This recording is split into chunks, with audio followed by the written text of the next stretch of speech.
Hey guys, my name is Jonny Ardavanis, and this is Dial In. We pick up where we left off in our previous episode at the dinner that Jesus is having with his disciples the night before he is crucified. In this episode, we're in John chapter 13, verses 21 through 38. Let's dial in.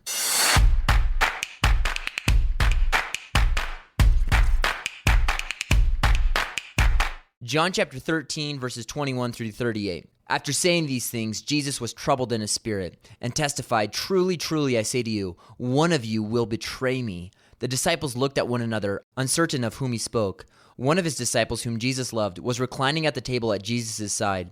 So Simon Peter motioned to him to ask Jesus of whom he was speaking. So that disciple, leaning back against Jesus, said to him, "Lord, who is it?" Jesus answered, "It is he whom I will give the morsel of bread when I have dipped it." So when he had dipped the morsel, he gave it to Judas, the son of Simon Iscariot. Then after he had taken the morsel, Satan entered into him. Jesus said to him, "What you are going to do, do quickly."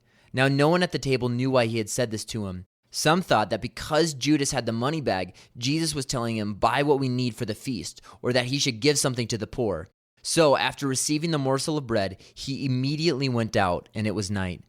When he had gone out, Jesus said, "Now is the Son of Man glorified, and God is glorified in him. If God is glorified in him, God will also glorify him in himself, and glorify him at once. Little children, yet a little while and I am with you. You will seek me, and just as I said to the Jews, so now I will also say to you, where I am going you cannot come. A new commandment I give to you, that you love one another. Just as I have loved you, you are also to love one another. By this all people will know that you are my disciples, if you love one another."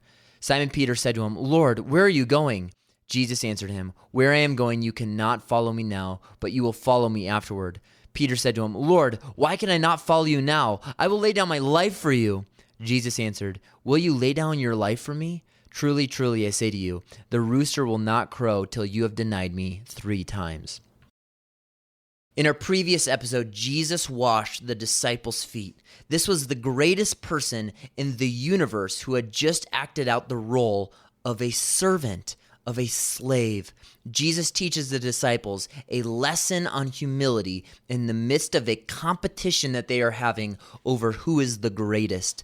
Jesus shows his disciples that the maturity of their love for him is measured by how they love and serve one another. We pick back up in this text at the same meal, the final meal that Jesus has with his disciples before his death. Jesus tells his disciples in verse 15, "I have given you an example of what to do, to love and serve one another. Do what I do, because you cannot go where I am about to go." Jesus is about to be betrayed and arrested, and that is no surprise to him. He knows exactly what Judas is about to do. In verse 11, he says that all of my disciples are washed, except for one. He knows the one who is unsaved, and he knows what Judas is going to do. And in verse 18, he says, "I am telling you that I am going to be betrayed before it happens, so that when it happens, you may believe that I am he." Throughout the Gospel of John, Jesus references himself as the I am. And here, Jesus is saying that when you see what I have predicted come to pass, you will know and remember that I am God. I am going to be betrayed. Judas was a necessary part of his predetermined plan. And this is so important that the disciples understand this, that Jesus is the sovereign ruler of every event in creation. And he tells them, "I don't want you to have any doubts that I am God. So I'm telling you exactly what is going to occur before it happens. I'm still sending you out. You still have a mission." The disciples' confidence in their mission could have unraveled after seeing Jesus arrested, but Jesus reinforces them before the betrayal even takes place so that they will still go out as his ambassadors.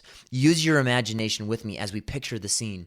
The Bible is not a textbook. There's an event that is taking place here. This is an eyewitness testimony. John will say in John 21:24 about himself, "This is the disciple who is bearing witness about these things and who has written these things." And again in John 19:35, "He who saw it has borne witness. His testimony is true, and he knows that he is telling the truth so that you may believe. What John tells us over and over again throughout his writings is that I was there. I saw these events with my own eyes. These events really, really happened.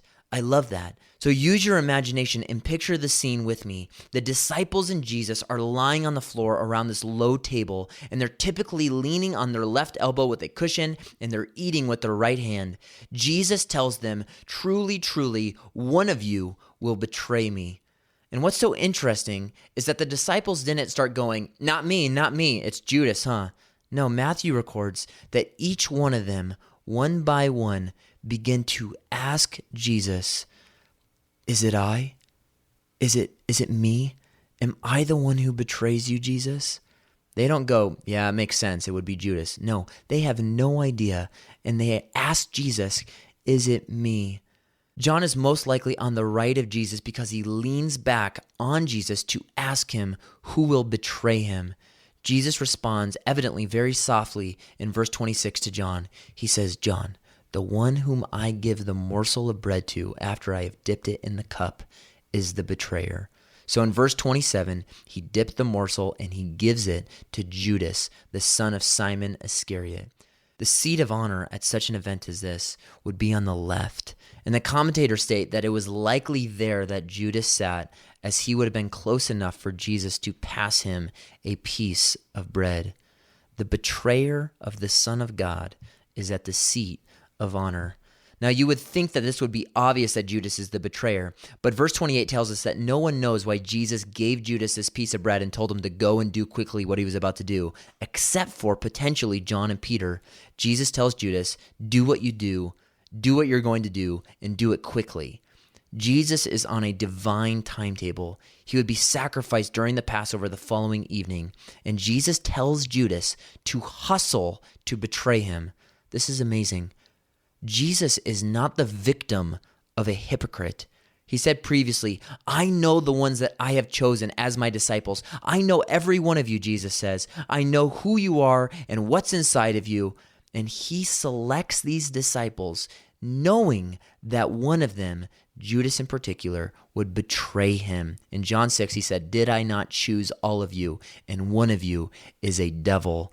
Jesus says, I know everything in human history. I am not a victim. There are no surprises to me. I know the man who betrays me. I know the timing of that betrayal, the location of that betrayal, the act of the kiss. I know it all.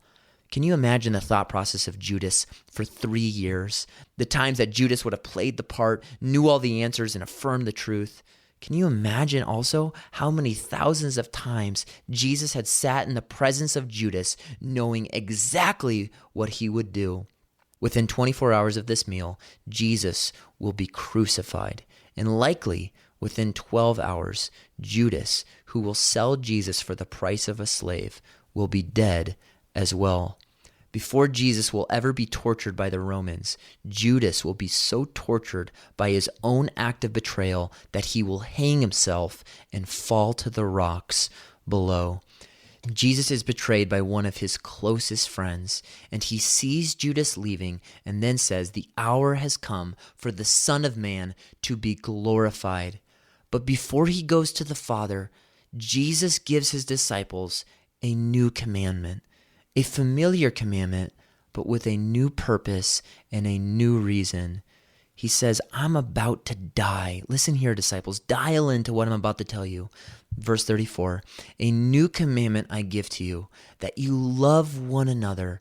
Just as I have loved you, you also are to love one another. By this, all people will know that you are my disciples, if you have love for one another.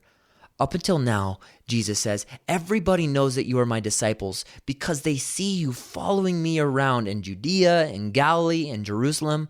But now I will not be here any longer. The mark of your discipleship then will no longer be following me around. It will be loving others. Jesus' command to believe on him and to love each other are inseparable. Jesus tells his disciples, and he tells us today, that love for the brethren confirms that our profession of faith is real. Jesus tells them, this is the defining characteristic of those who will follow me. you will love one another. And we'll see this repeated all throughout John's writings. In 1 John 4, 7 and 8, John says, "Beloved, let us love one another, for love is from God, and whoever loves has been born of God and knows God. We know that we have passed out of death into life," that's salvation, "because we love the brethren. Anyone who does not love does not know God, because God is love." Jesus will explain in the chapters to come that the commandment to love each other is only possible to those who abide and remain in his love. That love of Jesus is obvious as he washes the disciples' feet, but even more so the following evening as he dies for their sins and for our sins if we're in Christ. Stay dialed in.